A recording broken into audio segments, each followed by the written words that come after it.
in general, patients who aren't preloading, or, we call it prehabilitation, right? You're kind of prehabbing your body for surgery.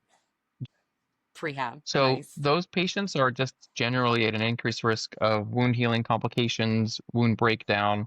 One of the other benefits that I was alluding to earlier is, so protein is, trying to not be so nerdy here, but it's a high chain thing that's going to sit inside your vessels, and it's going to help keep fluid internally, right? So Okay. your vessels can become leaky if there is not enough protein.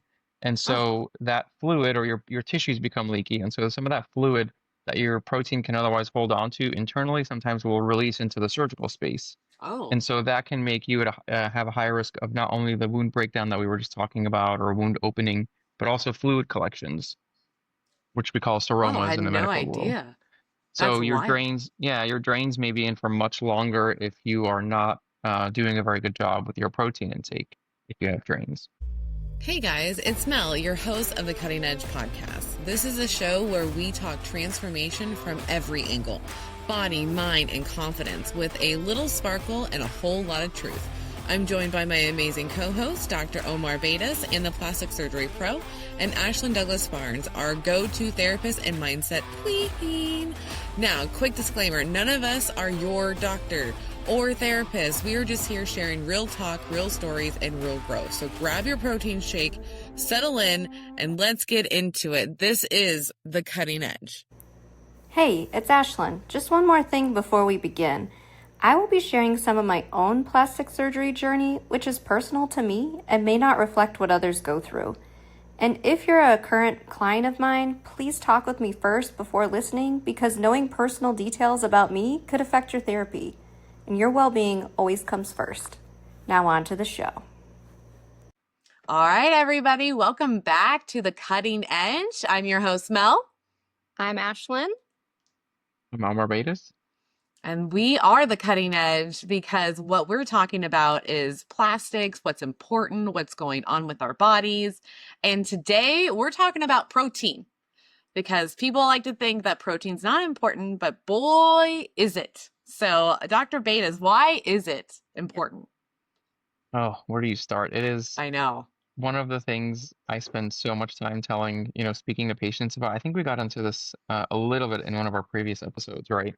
But typically, when I've seen patients, they're potentially years out from their surgery, right? So, in our questionnaire, we asked them how much protein do you get in a day, and it's sad to see how many patients don't know or are kind of checking the 20, 30 gram box, which is Ah, scary, right? If you're a bariatric my patient, you know that that's not. breakfast. Yeah, exactly. That's a good point.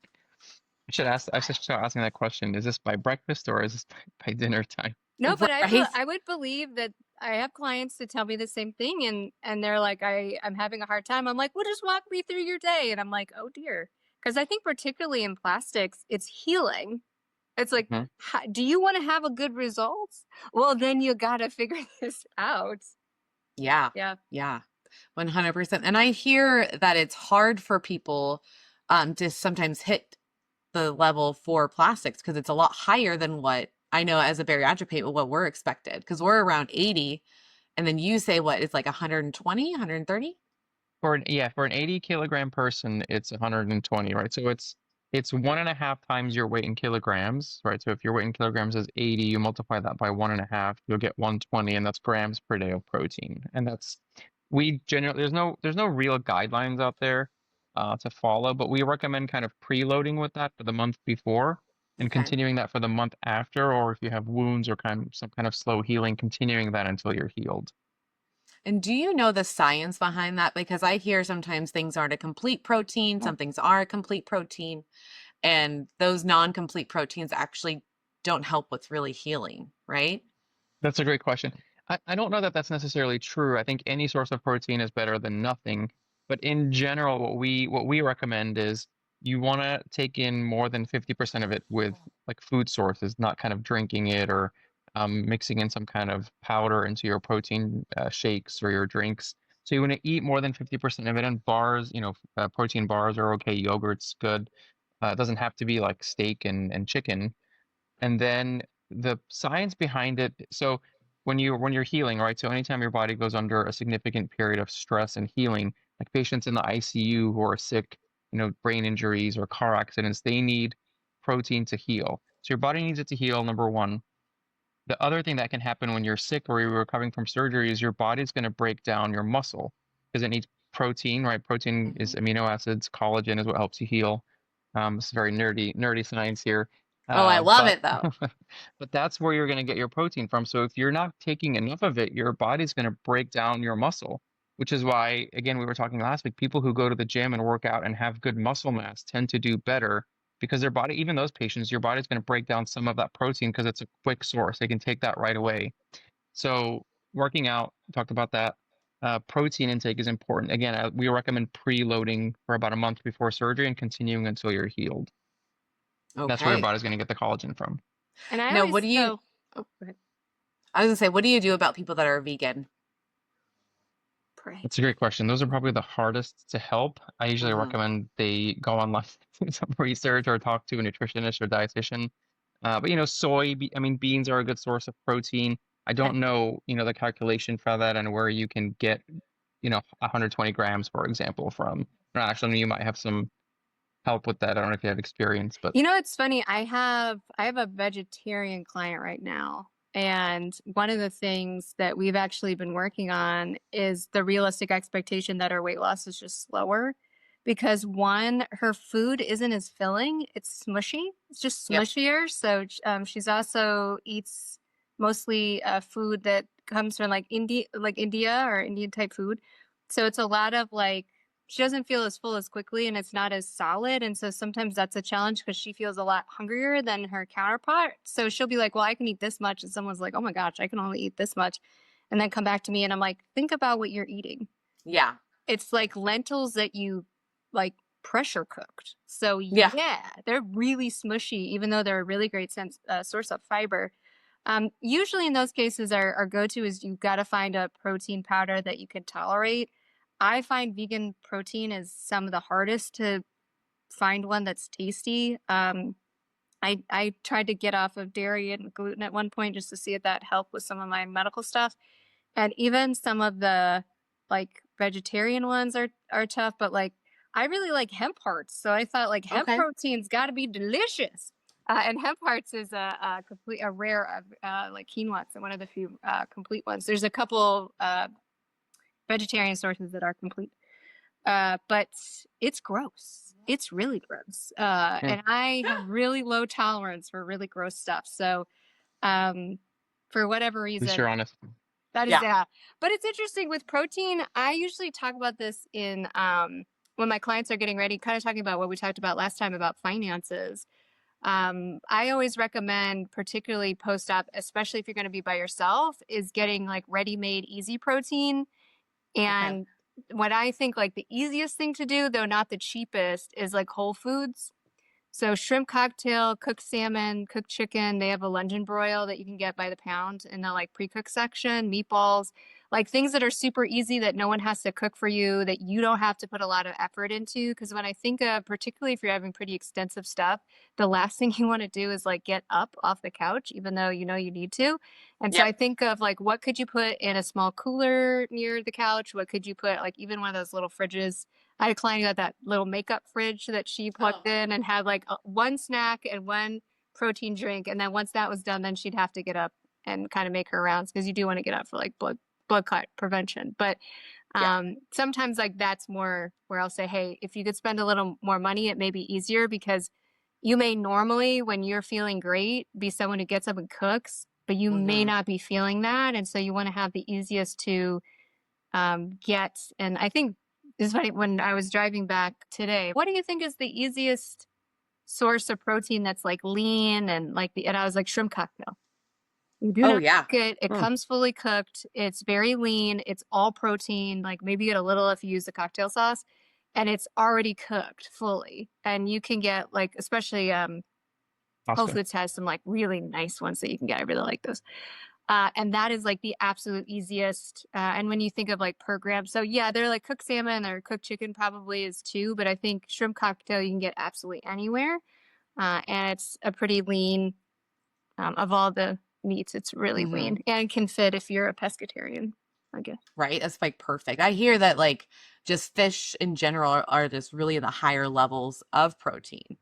So hopefully, if you're not a vegetarian, you like some sort of fish because that's going to do wonders for your levels. Right. So This higher is in not a protein and lower in calorie. Yeah. Yep. Hmm.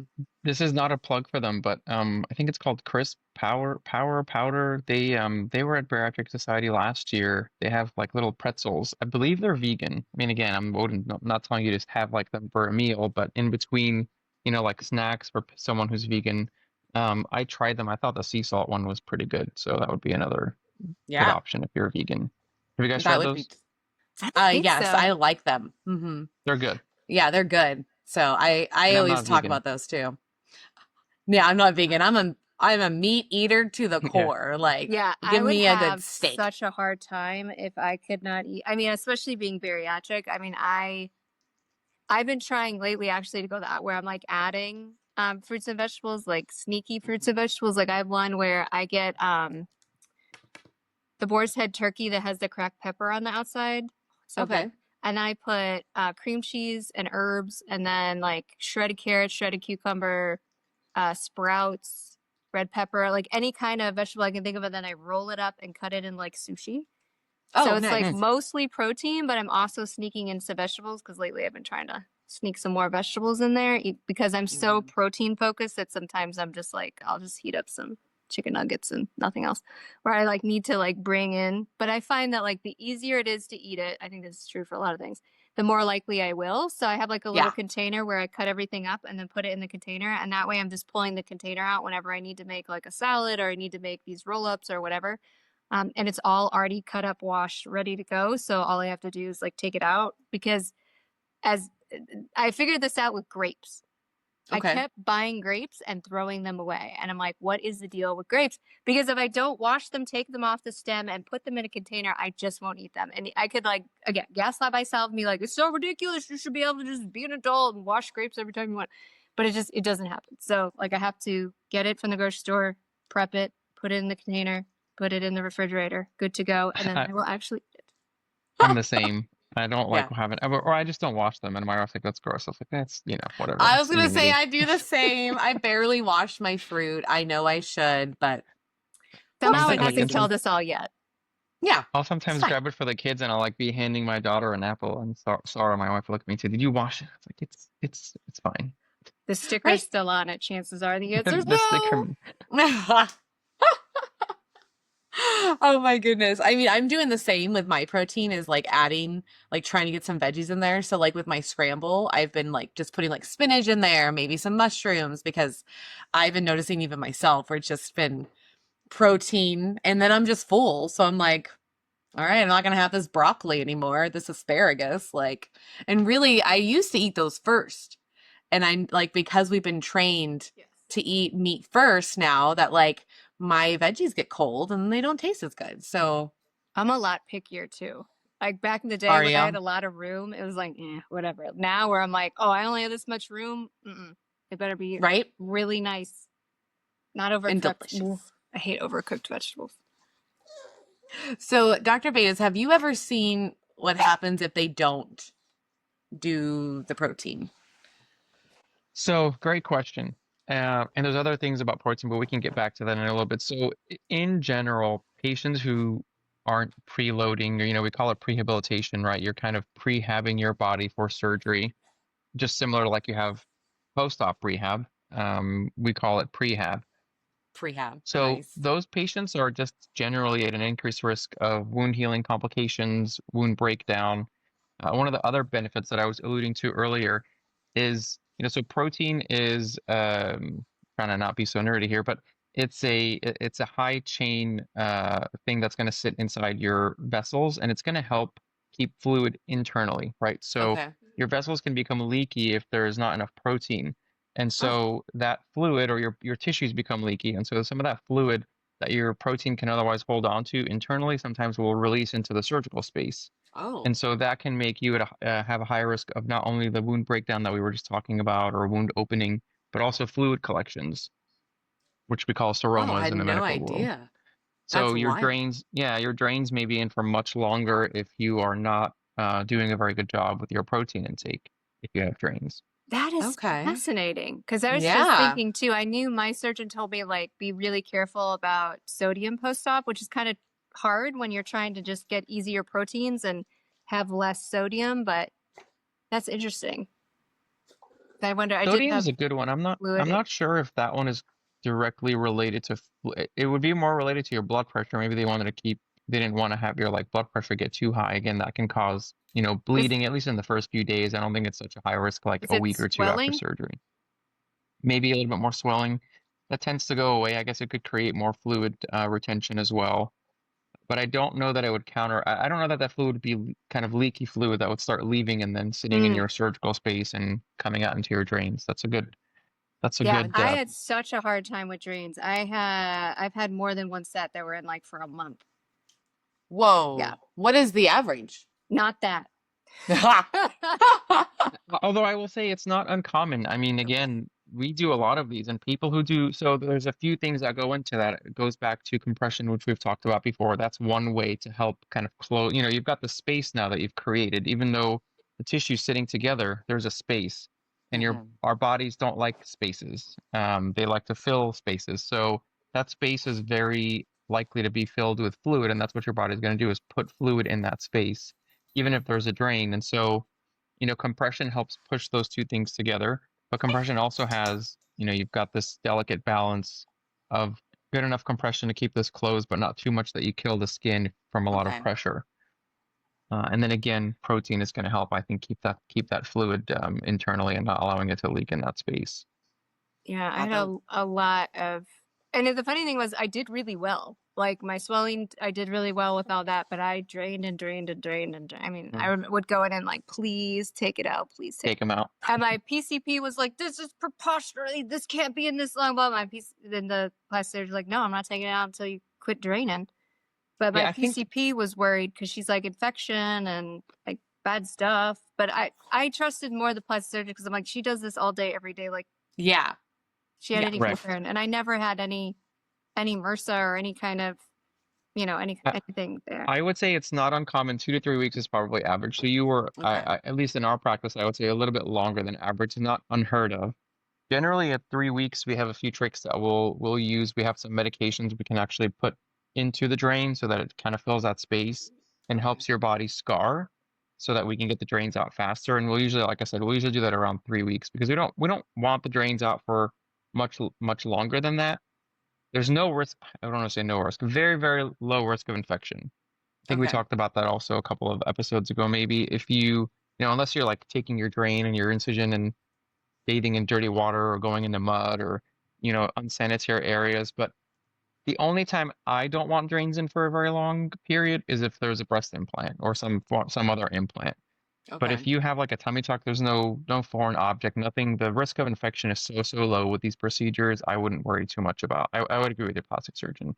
PCPs don't really, they hear drain and they don't have much discrimination as to drain or the No, implant, and drain, no implant. I think Mm. the most amount of drains I Okay. think I had was 6.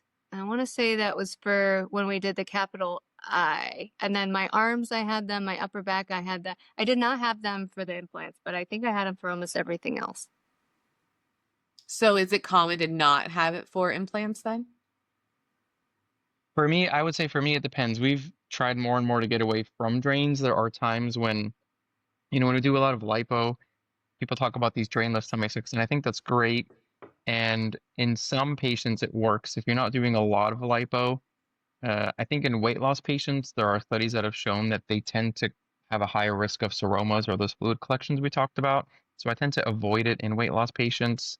I also think depending on the technique you use, if you're doing very aggressive liposuction, like midline liposuction here, if you're trying to define the midline abs, then it's very hard to do that. When you don't put drains, you've got to put sutures in to close the space we were just talking about. So you want Right. to suture this to this so that you close that space. That gets very difficult if you're doing like high definition liposuction, which we do on a lot of our patients. So like arms, for example, I would say 90% of my arms now I don't use drains. Oh, Upper wow. backs, we don't use drains on anyone. I don't think I've ever used drains on an upper back lift. And then some of the other things like breasts and tummies just depend on how much tissue we're removing, what the space looks like, how much liposuction we're doing at the same time. So those are kind of a plus minus. Same with thigh-plasties. I haven't totally gotten away from drains, maybe 80% drainless. So more and more we are going in that direction, but there are, some situations where I'd rather have a drain. I know it's a nuisance for patients, but I'd rather have a drain than have to sit there and stick them with a needle and drain it every, week or two because they have to come in the office Oh, and figure out this drain collection. And yeah, I'm I gonna would not say, want that. I don't think it was actually the upper back lift. I had my arms done at the same time. I think my drains were actually Mm-hmm. more like in my armpits. Would that Could make have been in the sense? arms. Yeah. Yeah, I think it must have been more for the arms than it was for the back because I don't think it actually went in. It was a while ago at this point, but yeah, I think it actually might have been my arms then. Yeah, where the drain comes out of your skin isn't necessarily the Cre- site where it's draining. Creepy. It's so They're creepy pretty how. long. Yeah. And people always get really cranked about pulling them out. I did not, again, as our last session or our last one, and maybe I'm a weird about this. I didn't really find that very odd. Like some people are like, oh, it's so painful. And the last one I had, she was like, it's been in for almost It's 5 out. weeks. Like Yeah. it's not, she's like, it's going to feel weird. And I was like, oh, okay. And then I was like, okay, let's do it. And then she's like, it's out. I was like, It's oh, already okay. out. Yeah. Nice. No, yeah, I would be weird about it. Like, I don't know. I don't I want to just be try the one not that to pulls think it out. about what it's at, like the whole. I'm like, it's all good. I strip it. I write in my little journal how much came out. I don't want to think about. But I had one client that had a weird. It was almost like the whole surface of her abdominal wall got fluid, like instead Oh, of one spot. Do you know what that's? It's got a special name. It wasn't, and it's A we seroma or a seroma capsule.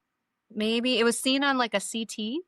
Mm-hmm. You don't see fluid on a CAT scan. Yeah, on a Oh, CT okay. scan. But it was like instead of in one place, which is what I think of that more, it was like the whole, like the space in the abdominal wall, the whole It can. abdominal. Yeah, I've seen them along wow. the entire incision. I've seen them up and down in this area here, where we do lipo commonly, and also we do the muscle plication. You can see it sometimes sitting above the plication or below the plication. Um, and anywhere you've operated, fluid can build up. So Yeah. I don't think I had drains for the lipo. I think I was expecting it, and then I woke up and I was like, okay, I have like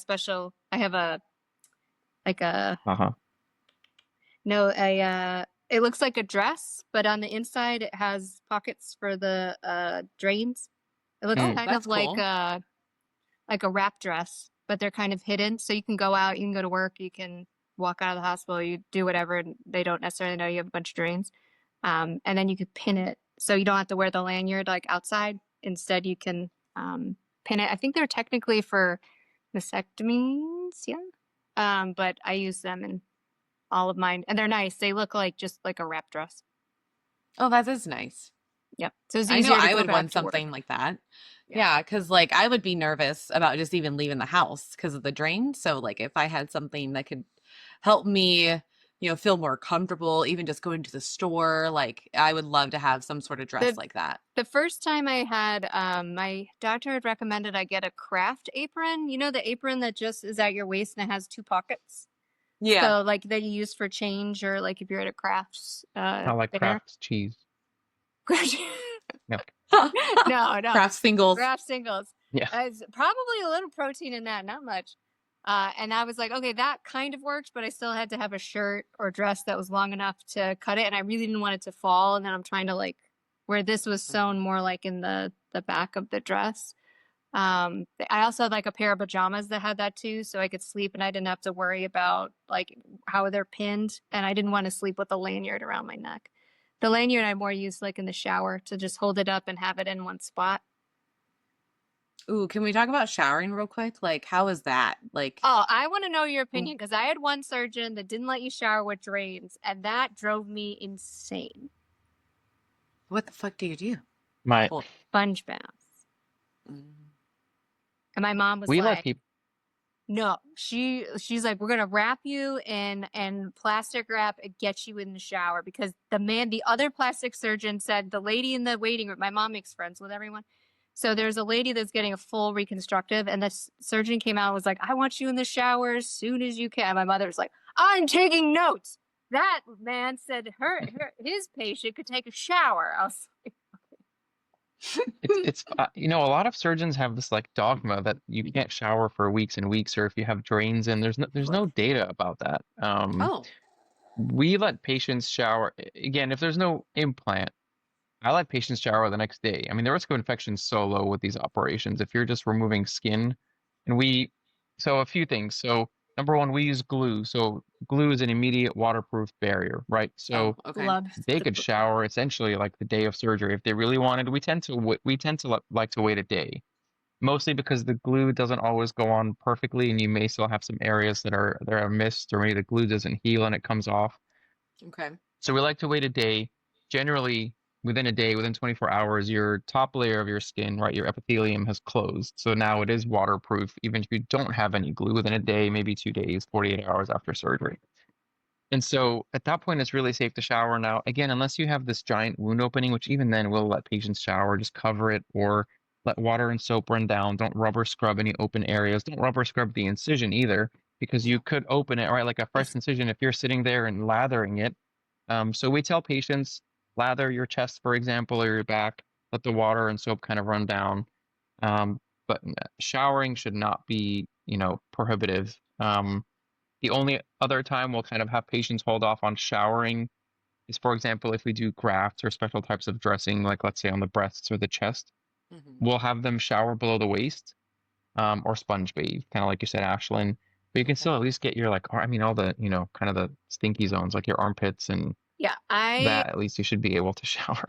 and I would say too, especially if you're getting anything with muscle repair, to have probably most surgeries to have a shower seat, whether you like Chairs, it yeah, or shower not. chairs. I definitely would get lightheaded without realizing it. There's something about taking the faja off that almost always made me slightly lightheaded.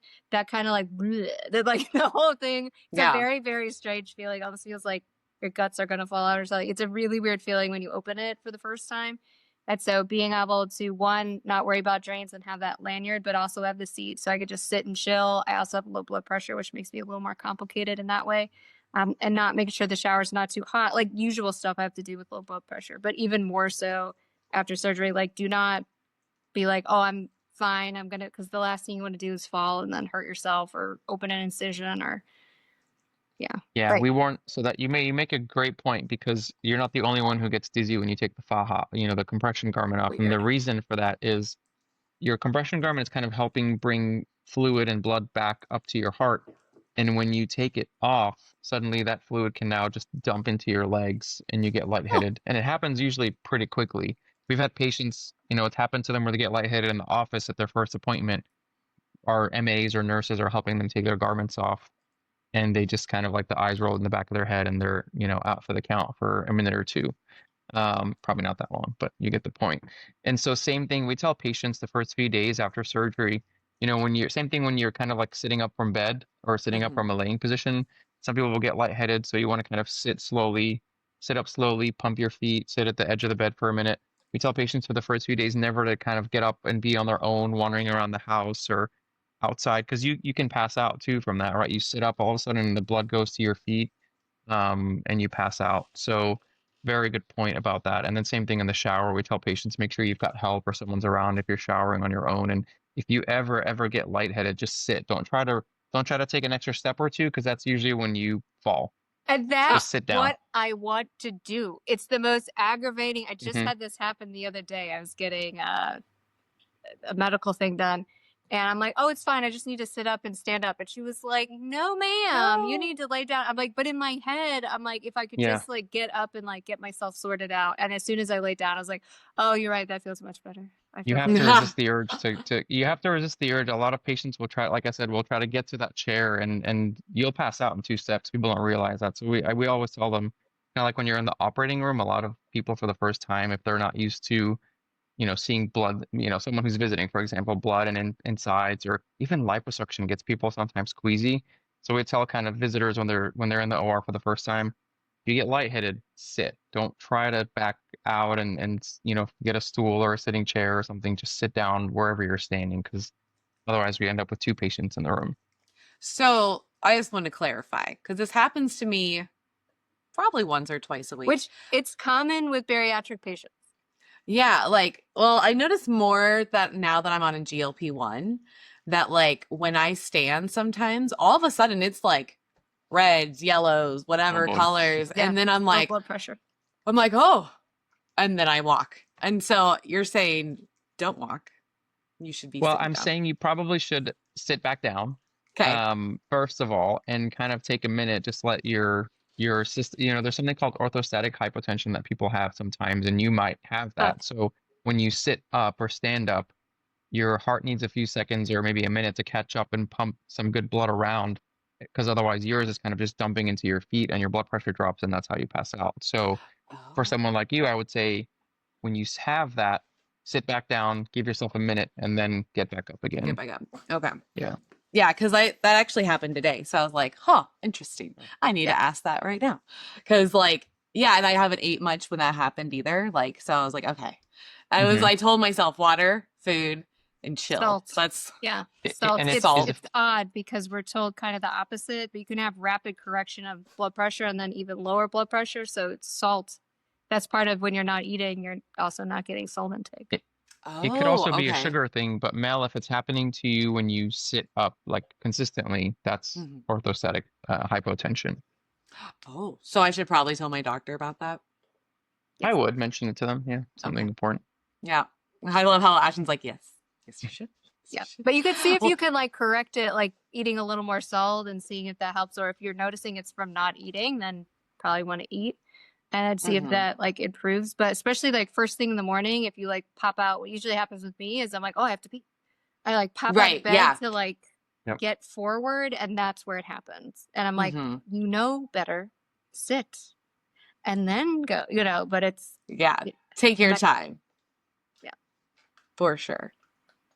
So I'm trying to think other than quick and easy protein and thinking about that when you're like budgeting beforehand, is collagen protein worth it? So I read all like, Oh, that's oh, a great we question. need collagen, but then the bariatric surgeons are like, collagen is useless for us. Don't use it. It doesn't count. I have a lot of surgeons that tell their patients it doesn't count as protein if you take it. I don't. Again, I think it goes back to that complete incomplete thing. I don't know. It's not going to hurt, right? So we don't tell patients not to take it, but you shouldn't count it as the replacement for the protein intake that we recommend per day. So it can be done, in addition to, not instead of. And similarly, like there's some wound healing proteins. You might have heard of Juven, for example. That's Yep, something I we give took to our that. patients. Expensive. And, and again, I don't know that those help if you don't have a wound. Sometimes patients just take them, they drink them once a day as they're recovering from surgery. It's got a lot of kind of essential amino acids. Those are the ones your body can't make. So again, I don't know that Yes. it's going to help. There's no good studies on that, but again, it can't hurt as long as you're not taking it instead of those, 1.5 grams per kilogram of body weight. So kind of that basic protein that you need, you can supplement on top of it. Just don't count that instead of the protein you're supposed to take. Gotcha. See, Yeah, I tried I've to been have told at the least same. one of those a day, and I like the fruit punch one more than the orange, but they are pretty pricey. That's the only thing. But I figured like it's pharmaceutical grade. I think at some point that was like a prescription of some kind, and then they brought it to the market. I know Abbott makes it, so I'm like, like maybe it's a little better than some others. I don't know. hmm I think I've tried the orange one. I was not a fan either, but there's a plain one, correct? Like an unflavored, I guess, not Honestly, plain. I've never seen that one. I always get the fruit punch. Honestly, to be honest with you, I had like one pack for the last 3 surgeries, and it might have been a little expired, and I didn't care. I I One just don't pack a care either. day or one pack, like a case, like a carton? You can only buy them in like sets of 60. So you get like 30 days worth, but then I only take one, and I even had some I eventually threw out because they were really expired. I was getting so stingy because they were expensive, then I didn't use. And what brand is this? It's made by Abbott Laboratories, so it's like okay. a pharmaceutical company that It's makes called it. Juven, Yeah. Juven. There was during the Oh, pandemic. Juven, yes. Yes, there was Yes. a hospital that gave the nurses for like nurse appreciation because it's supposedly supposed to make you look like a little plumper and a little your face look a little better. And it completely backfired and was like, "Oh, you think we're tired because you've been working us too?" Oh, geez. It was in like a little goodie bag for like nurses appreciation. It was like, to make your face look, I can't remember what it said. And I remember thinking, oh, I can imagine that didn't land well. You all need a little plump to the face, but we're not going to pay you enough to get fillers. So here's a thing of Juven. Oh The my good thing about goodness. it is it's a powder and you can mix it with anything. And like I said, the plain one is I keep saying plain. Unflavored isn't bad, and you can, people put it in their coffee or whatever they drink in the morning, and it's fine. I don't like the orange one personally. Yeah, the Yeah, fruit punch one, very tolerable. Not I haven't tried delicious, that one. but tolerable. You know, they Awesome. gave that to Eric after all those surgeries he had. And I didn't know what it was. I just was like, Juven. I was told he needs Juven. And they're like, we'll get that right now. I'm like, There's okay. also a version of it that's like a higher carb that's used for pre-op sometimes, but it's different, but it looks the same and is by the same manufacturer. Have you seen that? Sometimes in bariatrics, they give the high carb drink. The high like carb drink like the night before or the morning 2 of, hours. I think. Yeah. Yeah, 2 hours before. So same company, but that is not what you should be drinking. I don't even know. I think that one is more of a prescription. I don't know if you could actually get that, but they look the same. Oh, really? I mean, I just use my first form collagen, and it's actually like it's non-flavored. Pretty good. And it's pretty, like, I've used their flavored one. It was great. I just was like, I just want to put something in my tea in the morning. So like, that's what I would do. So that's what I use, and it works great, guys. And I do have a code, OSLP. What's it called? First form? Oh, First form. Their stuff is really good, actually. It's so, I heard so good. firstborn at first. I was like, that Oh can't no, be what you First said. Farm. It's a gym. It's in St. Louis. Yeah, they're a protein, like high fitness wellness for like company. builders. Yeah. Just hilarious to see all of us in there, because I don't think a lot of people understood where they were, and that like we were working out in a very high-end, high-to-do gym that most people don't have access to, and we're just like running around. Yeah. We're number 4. They're number 4 in the nation. Oh, I didn't know that. Yeah. Number 4 what? Membership size? No, Or of like gym. square footage. No, just the fact of like the gym, it's an athletic gym. They're like top number 4 in the nation. So like you could be invited there to do like workouts or talk about like fitness, and they have a pretty big social media. It's form with a PH. First form. It is PH. Form with a I know. PH. But I mean, I'm going to be doing a body composition. So next June. So this will be fun. And I'll be using all of First Form stuff to get my ass, like getting those protein levels, because I need, my coach told me I need 140 a day is where he wants me at. So I'm at 80. I will get there. And that's what I told him. I'm like, slowly but surely. Huh? You have a creamy? Crisp power. I don't. We ate a lot of pretzels. You need a creamy. Oh, yeah. I know, I do. Me and Shay were talking about it, because like it would be so easier to like have protein at nighttime, because Rob actually made some for us and I loved it. I was like, holy shit. My husband made some what? Sorry. Protein ice cream. High protein ice cream, so you could freeze. My husband makes one every night, and then he also has like casein pudding. So he has one a little earlier and then he has one later. Because he also is trying to get in like a lot of protein at the moment. And that's an easy one. I think the way he makes its casein, I think his creamy is like 50 grams. And when you're actually bodybuilding, you can actually utilize more protein at a time. Yeah. But that's the only way you can get like crazy numbers of protein. You're going to have to supplement. You cannot. Right. You cannot eat that, like I was saying earlier, but you want to get most of it from food. Yes. Particularly outside of bodybuilding.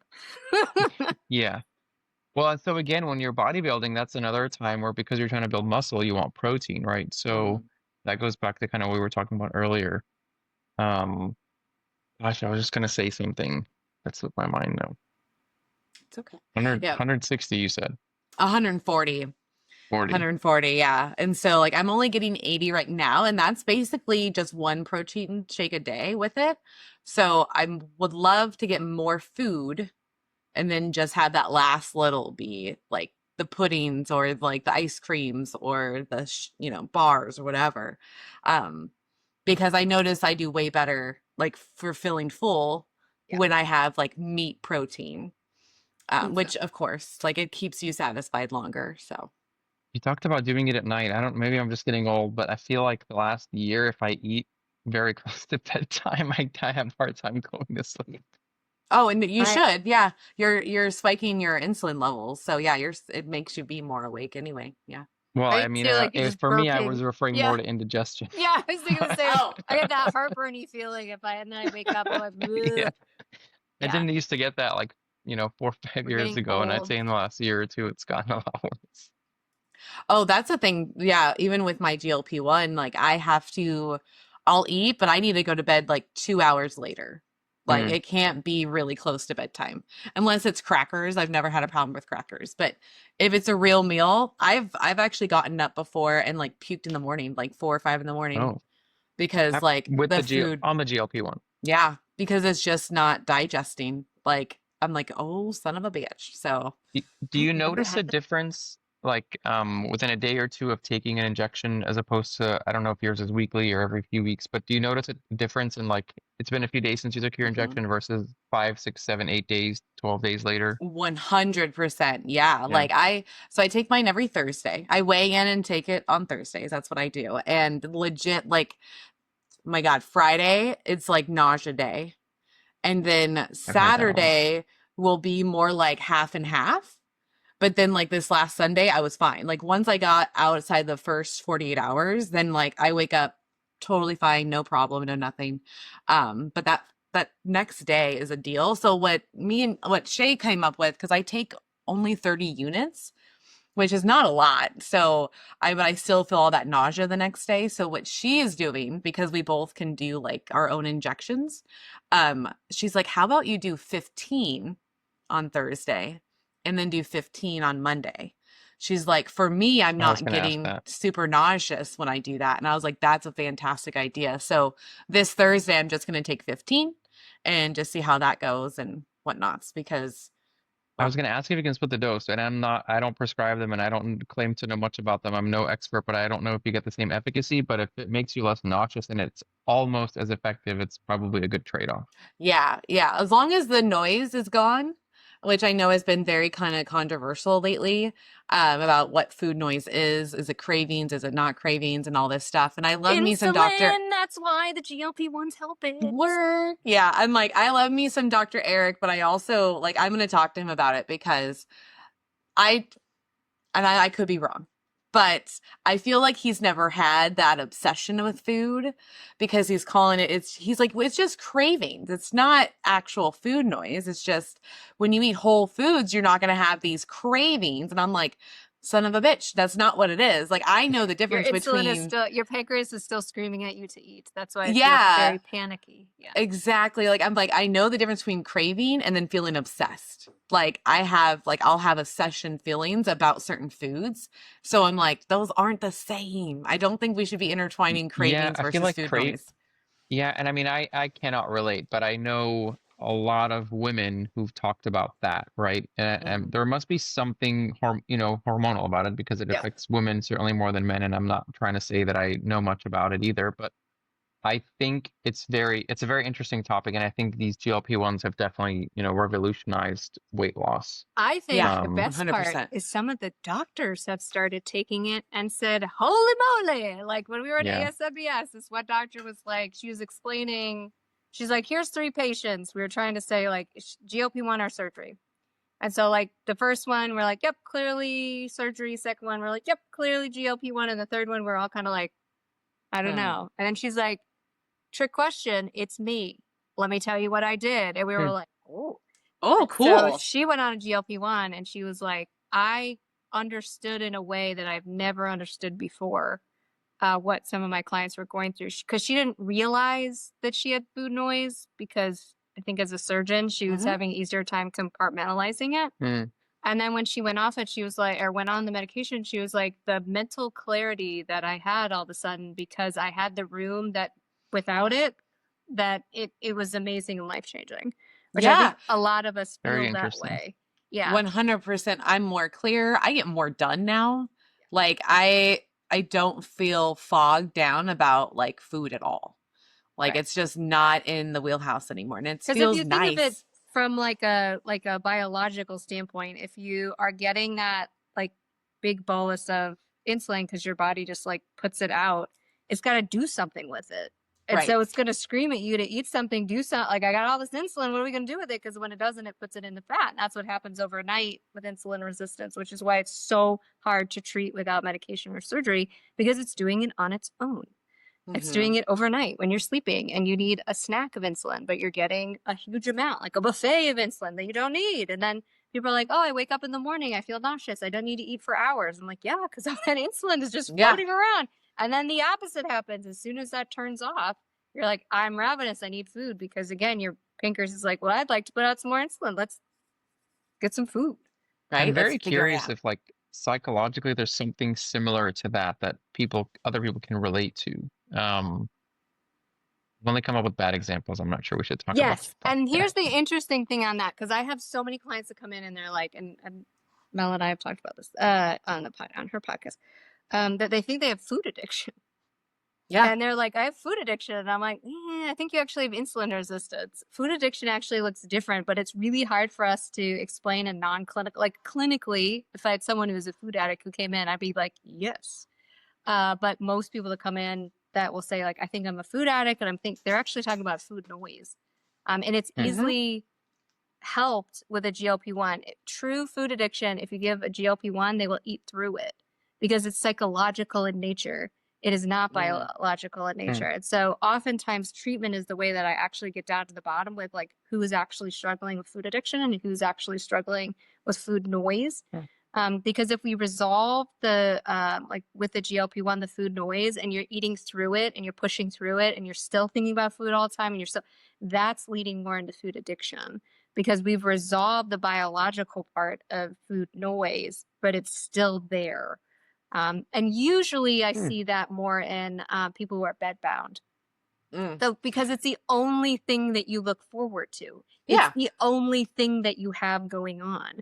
And so from a environmental standpoint, it makes sense that food, your entire life surrounds around when you're going to eat, what you're going to eat, and how you're going to eat, because that's all that you have often going on right now, especially if you got to a point where you physically cannot leave. And maybe you have some video games or you have TV or you have some things more locally. But chances are like that tends to be more, again, that psychological where it's the only thing that you have control and choice and preference. And that is a whole nother ball of wax than to people who have more traditional food noise. Well, and when you said that, I thought of a person. We don't know her personally, but Christina P is a stand-up comic, and she was taking Ozempic, and she's like, I'll just eat right through that thing. Yeah. She's like, I don't even give a fuck. It's like, oh no. Now it is for some people, Ozempic isn't as effective as like tirzepatide or Zepbound. And so I have had clients that I wouldn't say are food addicts. They just didn't do well with Ozempic and they do better with Zepbound just because there's some pathways that Zepbound covers that Ozempic doesn't. And so for some people, so some people are getting to, it's so funny that totally threw me off. So yes. So some people may need a medication change, but for some clients, they have like a little bit, and we probably need to get back. We've like gone way off topic. That's okay. For protein, I mean, what are the best sources of protein, or what are the weirdest sources of protein? Well, I have a weird one. Of course, Ashlyn has the weird one. I feel like best is lean meats, and again, if you're a vegetarian or a vegan, those are going to be tough. But lean meats, I think fish, as we've talked about, you know, something that's just high in protein, and you can eat large portions of it pretty easily to get, you know, let's say 70 kilos. Again, you need to get 100 grams. You've got to get 35 grams at least, or 40 of that in, 100. So you got to get 50 or more of that in food. Yeah. Right. So I think too, especially for bariatric patients, if you're struggling with like solid meat, dairy, yogurt, cheese, I probably live on cheese stick, even things like chicken nuggets that maybe are ground and put back together. So sometimes that's a little easier on people's stomach. Did you say? Only from Wendy's. Only if they're from Wendy's. Only if they're from Wendy's. That's right. The best chicken nuggets. I'm actually so picky about chicken nuggets. I need the Tyson kind that look like that. I don't know. Some of them have the dinosaur ones. Almost the dino. I actually like the dino ones, though. I can't always find those. No, they're these ones. I don't know. They're like strange shape, but I don't know why all the like healthier ones, like the bear, and they put strange seasoning on them. I'm like, I just want normal. I'm gonna put my own barbecue sauce on this. Okay, but I have a I'm not strange a big one. nugget. Oh, go ahead. No, what would you prefer instead of nuggets? No, I was gonna say for people who like Chick-fil-A, I am not a big Chick-fil-A person personally, but for people who Same. like Chick-fil-A, I've heard in Florida at least, where there's Publix, there's a good brand. It's like a white and green bag, Yes. where they're very similar. Maybe they have them in Portland too. It Yeah. sounds like Yeah, like it's like the off version of bear chicken, and it's delicious. I love it. okay. Is Yeah, it in the refrigerator or in the freezer? freezer. Freezer, I think. Yeah. Mhm. Okay. Maybe I'll look. I know that's one of the ones they put the seasoning. I don't like the seasoning. Oh, okay. I mean, like a I also trial. make my own Try it. ranch, and I use cottage cheese to make my own ranch. Oh, And good one. cottage cheese has lots of protein, guys. I did not know how much protein was hidden in that thing. But like there's no flavor to cottage cheese. So like literally just like blend it up and then just put your own seasonings in. I still add a little bit of sour cream and mayonnaise in there and then put it all together, and it's still delicious. So you're eating like meat with cottage cheese. So now you're like getting insane amounts of protein. Ranch And with Greek yogurt. Greek yogurt, yeah. Yeah. I've done that. It's just too soury for me. Some people do not like Greek yogurt, which I totally get. Though I will say the Greek God one, if you're someone who doesn't like the tang of, you don't like the actual Greek yogurt part of Greek yogurt, you want it to taste like regular yogurt, Greek Gods has one because my husband's not a big fan of Greek yogurt, but that one isn't as tangy, which is kind of funny for a lot of my clients who are from areas that like that's what yogurt is to them. It's very funny when they're like, why are they trying to take that taste out of it? That's what it's supposed to taste like. I had one client, he's like, Oh this my is not goodness. Greek yogurt. I don't know what this is. I was like, Ah! "Well, it's like purified in some way to have more protein. It's like extra strained. But he's like, doesn't have the tang. He's like, why would you eat this? I was like, because you want more protein. And he was like, oh. Yeah, it's just protein reasons. It's not flavor, brah. Like when we get in these stages, like I don't know about you, Ashlyn, but after having bariatrics, like year 3 and 4, I didn't care what it was. Just give me the protein. Like I'm tired of trying to like make it taste good or make it smaller or whatever. It's like fucking just chew it up, get it in there. Like Yeah, I can't. string cheese. I'm shocked to this day that I haven't burnt out. That is such a go-to because it's just Same. so easy. Yeah, 100%. But I would say, yeah. All right. Weird Okay. sources. Weird sources. Weird sources. Okay, I probably have the weirdest one. So I briefly lived in Mexico in the early 2000s before it was dangerous. And or you could live there unbothered. And there was my friend called it the poor man's Kit Kat, Okay. which was chocolate covered grasshoppers. Oh. And it was very Is it delicacy? strange. What? Is it a delicacy there, or is it just I It's guess poor man, actually, so it's not. I don't think so. Like I think they're just readily available because they're grasshoppers and they cover them Okay. with chocolate. And it wasn't as weird. I don't know if I could eat like if you like handed me a grasshopper and you're like, Ashlyn, eat this grasshopper. Yeah, but you can't see it. It's covered in chocolate. So. Correct. And it was really crunchy like a Kit Kat. So it actually wasn't that bad. I don't know if I would like seek it out in any way. Be like, I would really like more chocolate covered grasshoppers, but that is a commonly eaten chocolate covered thing in native Mexican areas where I was, which I guess makes sense because I guess chocolate's cheap there. Yeah, like and you use it for like mole, and I think they grow it there. Probably further. But how much protein do you think you get out of a grasshopper? Okay, so I was gonna Did like you Google it up. It actually in bugs in general, especially for populations that don't have a lot of meat. Bugs if they can be. If they have a full stomach or not, Mel. Right. Did grasshopper eat like his full plate and then you eat? Yeah. Okay, so 20 grams of protein per 100 grams. How much is 100 grams? Like a handful? 100 grams is a good. It's a lot. I think that's a good amount. That's a good amount. Okay. That's a lot. Like I'm trying to think. I'm trying to convert ounces to grams. I think 1 ounce is 16? 28. It's 0.22 of a No, pound. That does not help me. How Mhm. about ounces? fifth It of a pound. is. But in grams? Wait, did Why is you it? mean Dr. Beta's in grams or an ounce? Like you want to know how many grams are in an ounce? Yeah. How Yeah, many ounce? Yeah. that should be 28. 28? It should be. That's a lot. So then that means Okay, it's 3.5 about ounces. 4 ounces. 3.5 Yeah, I was ounces. gonna say Okay, and about 4 that's so ounces. that's like 7 tablespoons of grasshopper. Would be 22 Ugh. grams of protein. There'd probably be a little protein in the chocolate. Three and I'm a half sure. grams is not, or 3.5 ounces isn't. Seems like a lot. It does. I mean, that's like a baby fistful, steak. right? Like a Especially- baby steak. That's true. I wonder too if you could like crush them up and then so it wasn't as weird. But I mean, high Put them in protein like your desserts. in your protein now I shake. tell you. Mhm.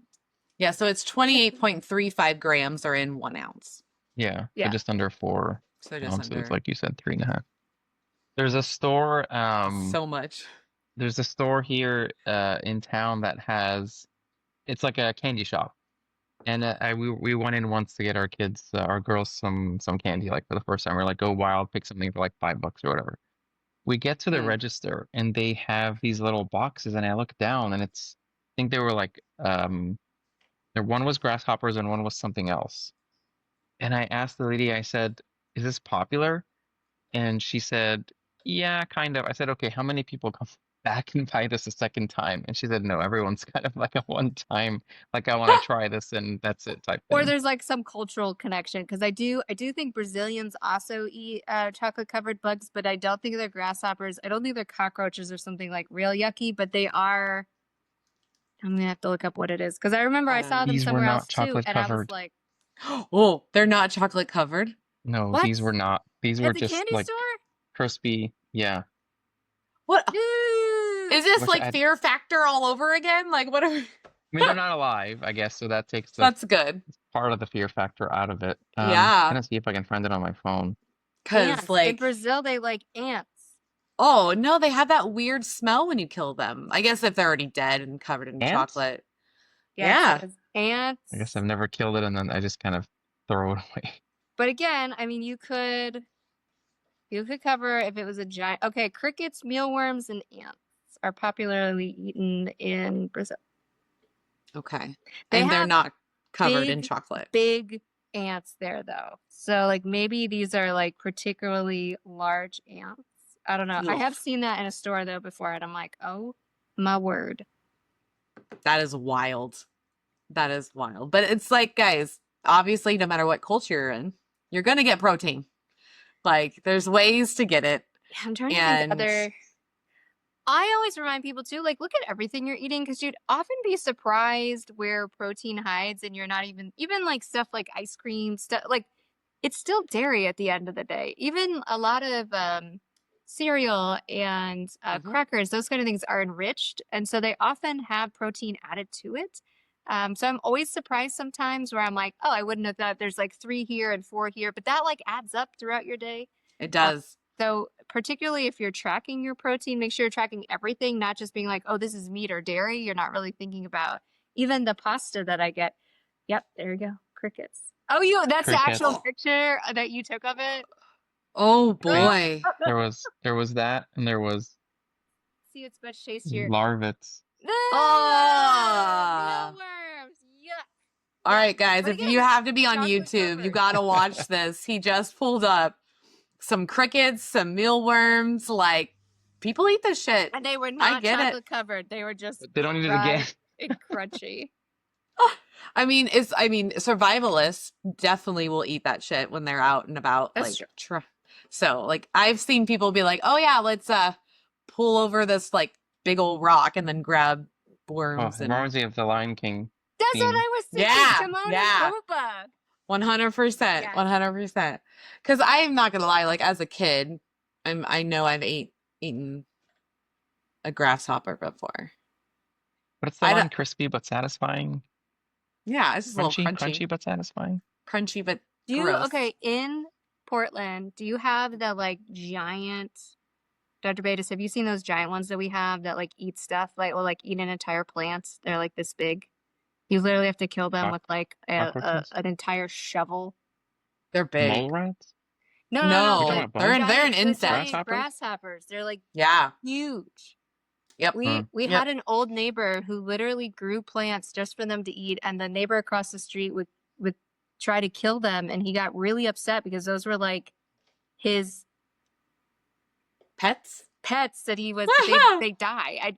But he would come over. I remember he was over there, and I'm like, oh my god, is he threatening him with a shovel? He wasn't threatening with a shovel. He was going to kill because he didn't like those grasshoppers getting in So his. one guy's growing this Wow. stuff to attract those insects? Yes, To do Yeah. what with, though? he just liked them. I don't know. It was very strange. So then the guy came over with the shovel, and I'm like, oh my god, do we need to call it? Like, is he threatening? No, he wasn't threatening the guy. He was like gonna come and kill it because the grasshoppers, they're creepy. They're huge. They're And when huge. they can jump almost halfway across the road in like one jump because they have so much like leg power, I guess. It's insane. And they're huge and gross looking. And you don't realize they're actually a grasshopper at first. Yeah. Because of how big they are. And then you're like, oh my God, let's not. Like, get that Oh. thing away from me. I think like what other weird, I don't know if there's any other weird ones besides other than just like remember that like even junk food probably has a little protein in it. Bugs Popcorn, has to be the strangest. that's for sure. Right? Like, And as we found out, Yeah. you have to eat so much bugs, it's probably not the best source. mm-mm. No, you have to eat 3.5 ounces of it to get 20 something grams. I guess if you took it, here, I'm going to play devil's advocate for a second. So if you take these, like the ones that you found, Dr. Beidas, like if we just put that in a blender and now we sprinkle it on things, then you can get extra protein. There's that. So, Do you think vegetarians would eat bugs? I mean, I hope so Or do because they, it does doesn't that ruin the fall into planet. the level of like, well, I guess some of them eat eggs. They do. Because that could be like protein powder. Like if you blended it up and you had 3.5 tablespoons and then that was 22 grams of protein and then you added milk or I don't know, something that at least had a little bit of protein, you're up to like 30. Yeah. So we can I get mean, the creative thing- with it. I would imagine, though, I think the amount of protein in crickets or whatever we were just talking about, grasshoppers, it's not far off from the amount in like a similar piece of steak. Like a Oh, yeah. meat. We're not suggesting this is by any means a better option. But I mean, it's not much. I mean, the amount of protein is about equal, is what I'm saying. It's just that would you rather eat a 3-ounce piece of steak or The 3 3 ounces of yeah. grass? Definitely picking the steak. Though I guess for some bariatric patients, Ditto. like that solid protein can still be a struggle, even if they're a few years out. I mean, I don't know. This could be an interesting business adventure. Like, we could just be the people that like take these bugs, blend them up, sell them to people, and they can just powder have to whatever they make want. Like a very a name where you didn't quite know, right? That it was a bug That first. was just like high protein powder. Like it will make Yeah. it pink or blue or something. Put that stuff that makes things blue. It's healthy. I don't know. What's that? Sperma? Sperma? The blue I have stuff. no idea. Do you know what I'm talking about? Mm-mm. Blue dye? I'm not. No. I know. I'm Like- like food coloring. I don't know. I'm not Blue that good number at 40. that. Yeah, we're getting rid of all those dyes, Mhm. Ashlyn. So No. It's a health. don't be putting thing. dyes back in. It's spirulina powder. It's made Spirulina. it's a natural alternative to artificial blue color. Have you ever seen like where people make like aki bowls but they're blue instead of purple? Oh, well, this is what's in them because blueberries don't make them blue. But this powder does. It has some kind of health benefit. I don't know. I'm It just sure. makes things super blue, which people love. Interesting. I never would have guessed that. But I do think we're on to something because, wait, chia seeds, aren't that a good way of protein too? Like they tell you to put chia seeds on yeah, everything. hemp hearts. Hemp they hearts. taste like almonds. You know? Quinoa has protein in it. So like I'm not above grounding the shit up and putting it in something. Maybe we can make pills. Maybe we can do like protein pills. So Protein then you pills. can, yeah. With I'm ground up surprised- bugs. Yeah, I'm surprised how someone hasn't done that yet, to be honest with you. I don't It'd ever just be see a so hard protein to Probably pill. a thing in How many- Mexico. How I many bet it pills is. you would have to have. Even if we were just using our bug, you'd have to take Even if they could get a tablespoon of the bugs in the pill, which would be a giant pill, you'd have to take 7 of them. No one would sign up for that. Oh, Did it that's taste true. like a Kit Kat? It just tastes like chocolate. It's kind of crunchy. Okay. It actually didn't. Also, Mexican chocolate is delicious. It is. Because there's nothing refined in it. It's actually made of like actual like Cocoa. cocoa. Yeah, chocolate outside the U.S. generally is better than chocolate in the U.S. Yeah. Where was the other place? France. France has crazy Europe, chocolate yeah. too. Europe and probably Europe in general. That's the land of chocolate, Switzerland. Doesn't Dubai have like crazy chocolate? They have, yeah, and they have that new Dubai chocolate, which But is like are a they Middle actually Eastern known? pastry wrapped with chocolate. But are they actually known for chocolate or just that? I wouldn't say they're known for chocolate, Oh. no. Hmm. Yeah. I did bring some chocolate from Lebanon back for my staff, and they all raved about it. And I was like, okay, I guess this is popular here. Yeah. Well, we're all used to like processed High chocolate. fructose corn, yeah. Crappy There's Mhm. I had a friend who was from overseas, and she was like, Hershey chocolate has this weird aftertaste of like vomitiness. And I was like, what? And then I ate one, and I was like, I tasted it now that you said it, and I can't unhear it. I was like, that is Aw. weird. It's so I never- weird. I'm gonna have to try it again because I love me some Hershey's with almonds. So I like the almond ones. I don't like the regular ones. I think that's why I need the The little almonds. nuggets. You won't ever taste anything funky. You just really That's taste true. the almond. Yeah. It's true. Speaking of, I need to get more almonds in my life. Because that's a great source, guys, That's a of good source of protein. protein. Yes. Is like lots of different nuts. And I love almonds. I love the macadamia nuts. I like Brazilian nuts. I like all the nuts. Yeah, especially like the almond ones that have the like flavoring. So they have like a coconut one where it has like coconut flake on the outside. What? So it's like sweet. You know the little tiny ones that has like smokehouse, wasabi, chocolate, and coconut. I think it's I don't know who makes it. They come in the Oh. like the little cans. I'll have to look because Yeah, like coconut ones are my favorite. I love coconut. Like that's my jam. They had I like don't know if you- a milk, like a hot cocoa one over the holiday season. That one was good. This is a random question, Yeah. kind of as we've been talking about sources of protein. Does either of you know, and I don't know the answer to this, it might be chicken, but does either of you know the food with kind of the highest concentration of protein, like per gram? I think it's salmon. Salmon? I think I it's thought it was chicken. beef.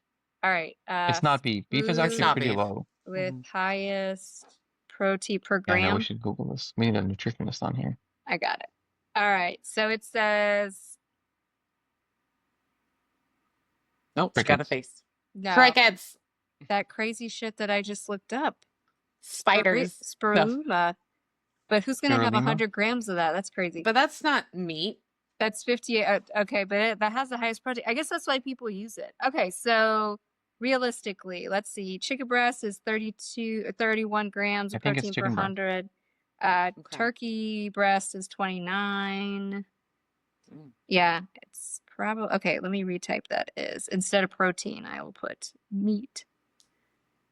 All right. Of meat protein. Oh, shellfish. Cooked shellfish. 47.7 per 100. Specifically mollusks. What's that? Mm. Clams and stuff? Oh, I Seeing guess chicken my breast is number one. Yeah. is Veal- high, and then salmon is also high. But yeah, actually, so beef, which I think contrary to popular belief, is actually one of the lower types of meat, or lower gram types of meat. Beaver has 35. Like a beaver? Yes, a real Oh life beaver. boy. Lamb shoulder is 35. You're veal Canadian, I shoulder, guess. That's 35. helpful. Who eats Deer shoulder, Like, who eats bad beef? question? 36. Bad question.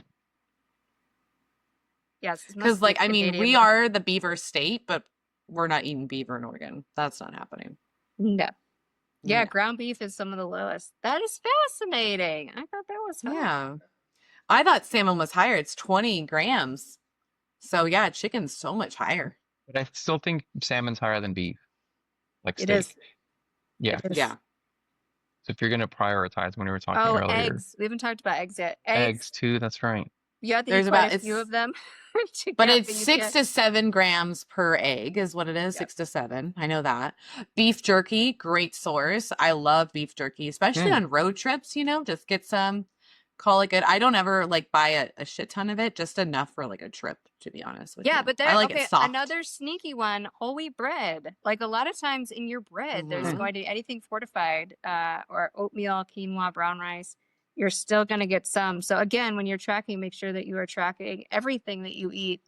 When you're looking at your protein, because you never know. Spinach, I think, has a little bit. There are some Yep. You'd have to eat a vegetables. lot of spinach, but yeah, they do Yeah. have that. And the good Tofu, thing is, that we has good probably could be a whole protein. nother episode, but your iron intake for surgery pre and post. But oftentimes when you're picking up protein from meat, you're picking up iron. Which is what I need. That's why I have to eat more protein, because like my iron levels aren't the best. So No, my I have to, ferritin takes. yeah, I have to take a supplement for my iron for sure. So it just takes too much, especially during my cycle. Like I look like I'm death, like legit. I'm so pale with dark circles under my eye. That's how everyone Steak. knows. They're like, First oh, night of your period, steak night. Every time. yes, Like start with like punch it For that with red iron? meats. protein. For iron? Yeah. Yes, for the iron. Yeah. I always get an infusion before I have surgery. That way I'm at my most peak for iron. That way, if I have some blood loss, it's no biggie. Because that's Yeah. the biggest thing that scares me when I saw people. I know this is a whole nother episode. When I see people that go down to Mexico to get plastic surgery, almost all of them end up needing blood transfusions. And I'm always like, that is the last place I want to get a blood transfusion, is in another country, in any country. I don't want to get another Be country. cricket's blood. Yeah, that's right. Getting all the bug blood. Yeah, I love and it. like, ugh, I don't want to get a blood transfusion here. I don't get a blood transfusion anywhere. I know if I need That's a one, I good need point. one. But You should not get a blood transfusion after plastic surgery, an elective plastic surgery procedure, not, ignoring reconstruction and all that, but, right. But I think I that should, has like when you're doing too much and you're not pre-opting and you're not like, but that's that means you avoidable. shouldn't, yeah, I mean, I would say that's on the surgeon for not stop, we should do an episode about this maybe next week. Yeah. Yeah. That's on the surgeon for doing too much and probably on the patient for agreeing to too much, but that's more on the surgeon. The surgeon should Well, and I know think better than part of trying it to do is too much in one surgery. people see that they went like, someone they knew on social. I remember there's someone, it's probably been 10 years now, who went down and got everything done at once, like head to toe, like facelift, like every single solitary. It looked like a mummy when she came out. And she was one that needed blood transfusion. But I knew before she even went in, I told my friend, I said, she's going to need a blood transfusion. She's getting way too much done all at once. Yeah. And she did. She like passed out in the shower. It was awful. She like hurt herself. She needed a blood transfusion. And she was stuck down in Mexico. And there's That no sucks. AC in the Yeah. hospital thing. I was like, no bueno. Way too hot. Ugh. Alrighty, guys. So we're going to wrap this bad boy up. Is there anything else you want to talk about protein before we go? Is there anything you want to say about it before we jump off? All I got to say for me is just eat it, please. Eat it. Yeah. Eat your protein. And I think understanding the why from a mental health standpoint always helps us to be able to do the things we need to do. So I think it's really important to understand the why behind the protein, because I think we can all agree, like, if I'm going to spend all the money, I want the best possible result. And why wouldn't I do what I can? There's many things that are uncontrollable in these situations for outcome, but like this is one we can actually control and focus on. So do what you can and what's in your control, and getting enough protein pre and post is within your control. It is 100%. It's been shown decreases the risk of complications, decreases the risk of wound opening and all that, bad stuff. So keep the bad juju away. Yes. And if you guys have any questions about this, definitely send us our way. We'll actually have links at the bottom of the description. You can even comment below. One of us will definitely answer you. And if we don't know the answers, we'll get someone that does. But I got 2 experts here that I'm sure they know all the things. So definitely check it out. And guys, get your protein in. It's so important. All right. Well, we will see you guys next time. Bye.